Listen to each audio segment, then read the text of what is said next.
Hi there, my name is Kaleem from tutorial.com, and in this video I'll be showing you how to create the database and how to insert data into it for Fakea.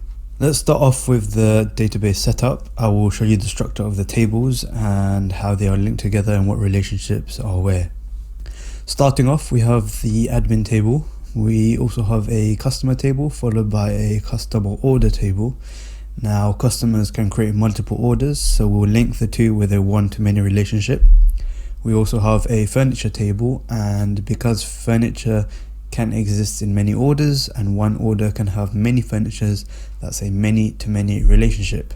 Now obviously when you're programming you can't have any many-to-many relationships, so we have to cancel that, and instead what we can do is push the furniture table down and add a link table called customer order line, and then from there we put one-to-many relationships from each of the tables. Now if you take a look at the keys, the customer ID key from the customer table will be the foreign key inside of the customer order table, and the customer order ID key from the customer order table will be the foreign key inside of the customer order line. This will be joined with the furniture ID key inside of the furniture table. So all in all, the final database should look like this. So let's get started coding it. Now first of all, we'll start with creating the admin table. Before starting, make sure you have Zampi open and you have started the Apache and the MySQL services. You can then open up your browser and type into the search bar localhost/phpMyAdmin. Hit enter and you should see the following page. Now in order to create a database, you click the button on the top left that says new, type in the name of the database. In this case we are using Fakea. Hit create and it should be created. From this stage we'll be using SQL commands to create the tables, so you can find the SQL tab on the top. If you cannot see it, click on the name of the database that you have recently created, then you can find it and click on SQL. This is where we'll be writing all of our SQL commands. In order to create the admin table, we start off using the create table statement in SQL, followed by two brackets. Inside of those brackets we will write down what fields we want, what data types there are, and whether it's a primary key or not. Now it's customary for the first field to be the primary key, so we'll start off with the admin ID. This will be an integer that will be 11 digits long max. It is not null, which means there has to be a value all of the time. It's a primary key and it will auto increment. Now auto increment basically means whenever we insert a data into the database, into this table, the primary key value will increase by 1. The second field would be the admin username. This will be a varchar with 255 characters in length and also not null. And the final one would be the admin password with the same details as the admin username. Once you've written down all three fields, you can hit Ctrl and Enter to execute the command, or you can click Go at the bottom right. For shortcut reasons, I'll be using Ctrl and Enter.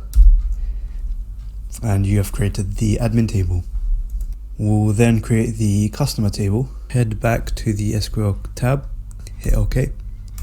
Start off the command with a create table statement, followed by the name of the table. In this case it's customer. And the first field as usual would be the primary key. This would be customer ID, followed by integer of 11 digits in length, not null, primary key, and auto increment, the usual for a primary key. Second field we'll be adding is customer name, and this will basically be a varchar that's not null. We then have the email address with the same data types, followed by the telephone number.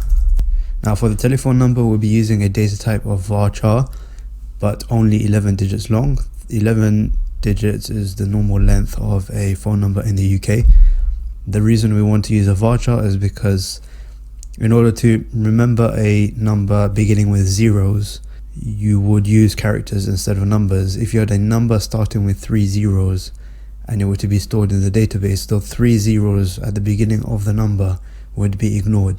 So we use varchar of 11 characters. Now I will not put not null, we can keep this as null because we do need the email address, and this is one way we can contact the customers. The next field is the username, followed by the password, and the final field is the date registered. This would use the data type date and of course be not null. Once you're done, hit Control and enter, and that's the customer table created. Once that's done, you can now create the furniture table. To create the furniture table, head back to the SQL tab, start off with the create table statement. As usual, first field is the primary key. We then have the furniture name, followed by the category. Then we have the price of the furniture. This will use the data type of double, as we need to save decimal values and cannot be null. We then have the supplier name, followed by the stock level, and finally we want to store the image of the furniture, and in this case we'll be using a data type of long blob. This data type is used to store files. Once you're done, hit Control enter, and that is the furniture table created. The next table we will look at is the customer order table. As usual, we start off with the create table statement, and the first field as usual is the primary key. We then have date. This is the date that the order would take place on, followed by the order status, and finally one of the most important parts is the foreign key from the customer table. Now when creating the field for the foreign key, the values have to be the exact same as the primary key in the other table. So in the customer table it was an int that was 11 characters long and it was not null, and that's all we do to state that it's a foreign key. Later on I will show you how to link it and how to add the actual constraint of a foreign key. But for now, we've created the customer order table. Hit Control and enter, and it should be created. And the last table that we'll create is the customer order line. For the final table, customer order line, we start off as usual with the primary key, followed by quantity. This is the quantity of the furniture items in each order. And all we have left of are the foreign keys. So if you remember from earlier, we have two foreign keys inside of the customer order line. One from the customer order table and one from the furniture table. The foreign key from the customer order table is customer order ID, and the one from the furniture table is furniture ID. Hit Control enter, and you have created all of the tables. Now that we have created all of the tables, all we have to do now is link them. So the first relationship we're going to focus on is the one-to-many between the customer and customer order table. Now when coding the relationship between the customer and customer order table, we focus on the table with the foreign key. Now the customer order has the foreign key of the customer table, so we'd have customer ID inside of the customer order table. So what we'll be doing is focusing on the customer order table and adding a constraint onto that table, linking it to the table with the single relationship end. So whenever we are linking two tables, we focus on the table with the multiple end. Now in terms of SQL commands, we'll use the alter table statement, and we are focusing on the table with the many side, which is the customer order. We then want to add a constraint, and this constraint is known as a foreign key. The foreign key is called customer ID, and it references the customer table. Now there is a field specifically inside of the customer table, and we want to reference that field known as customer ID.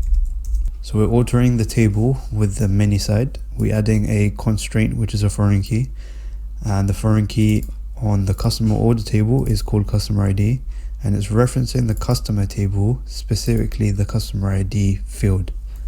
Once you've entered the command, you can hit Control enter, and you should have linked the two. Once that relationship has been created, we can then move on to the one-to-many between the furniture and the customer order line.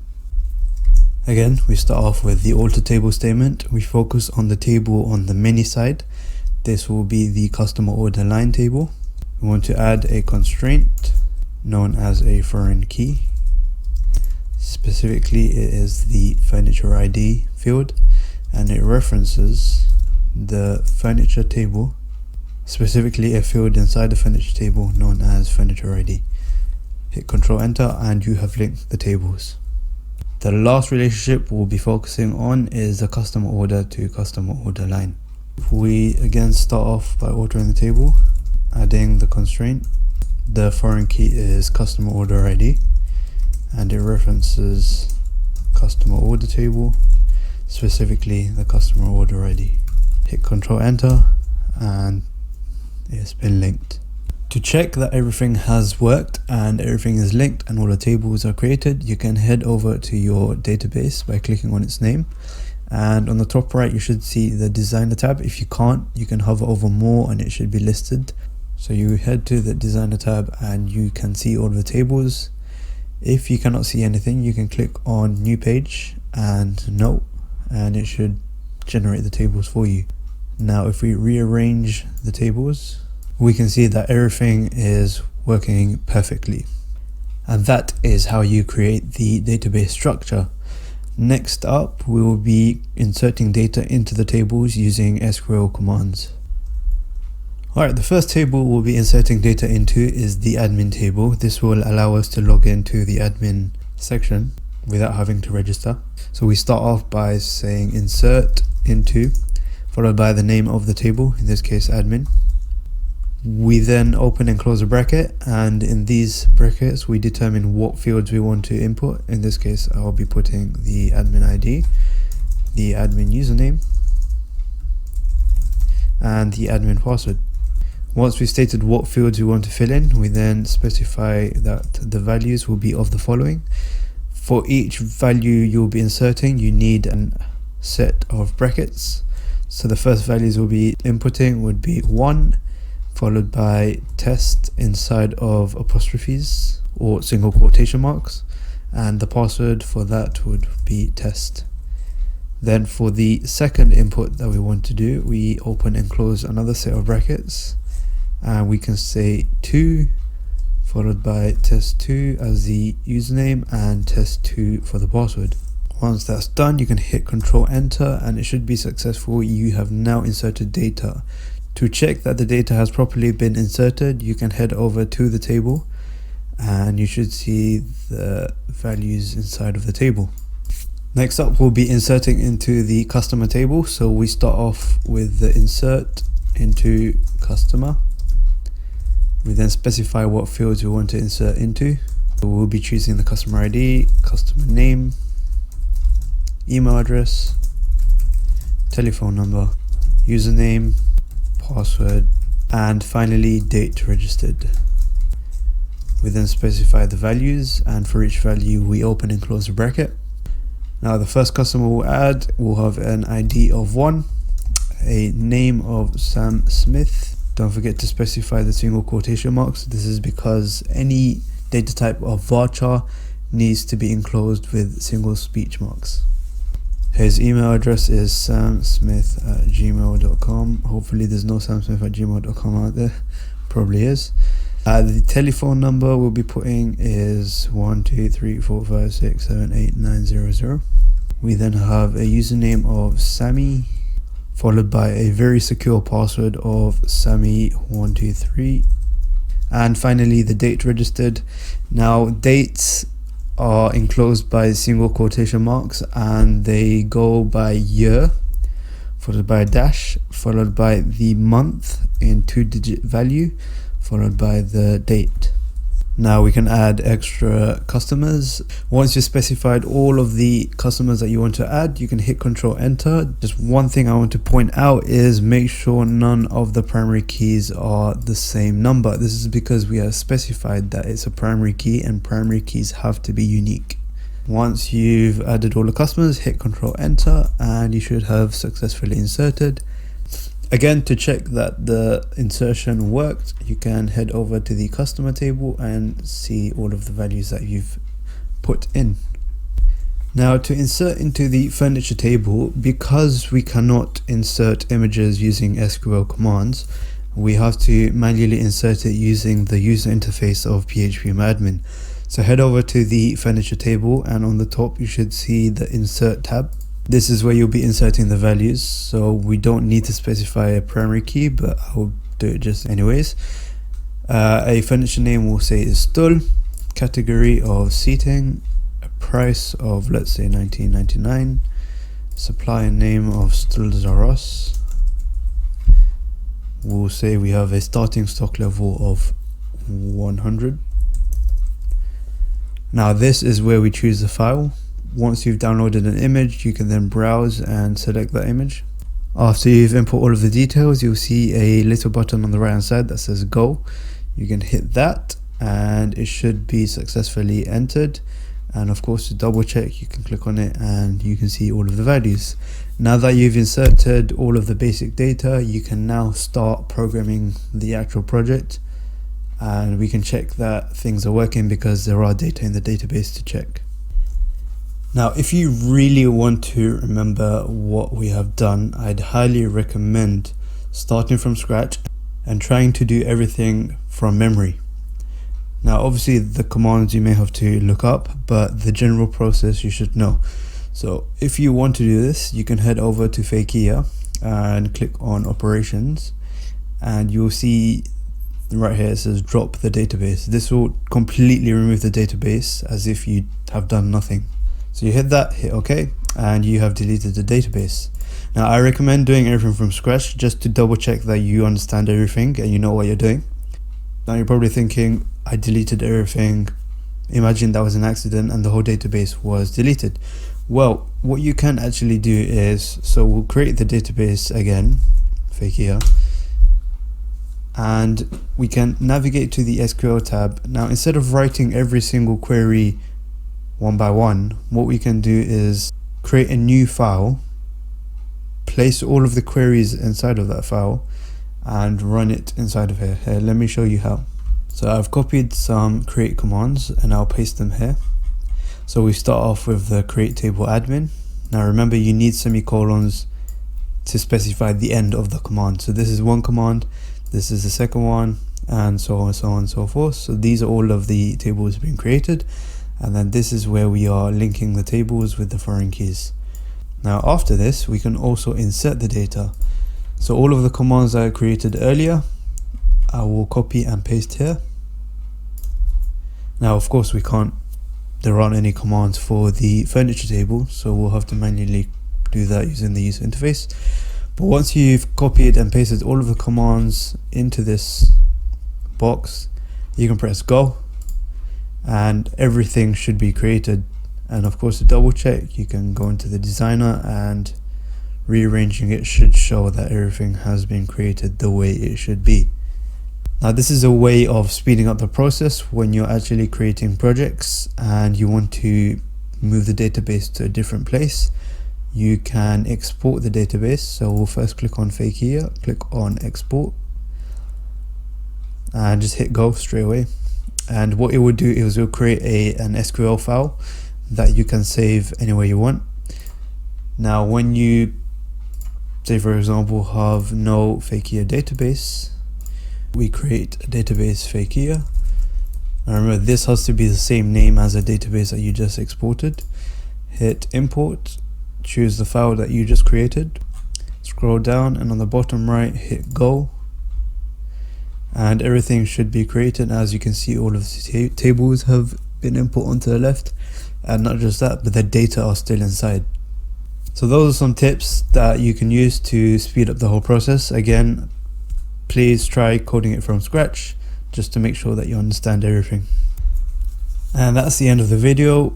If you learned something new, please give this video a like and also subscribe for more content where I'll be giving you more tutorials for creating newer projects.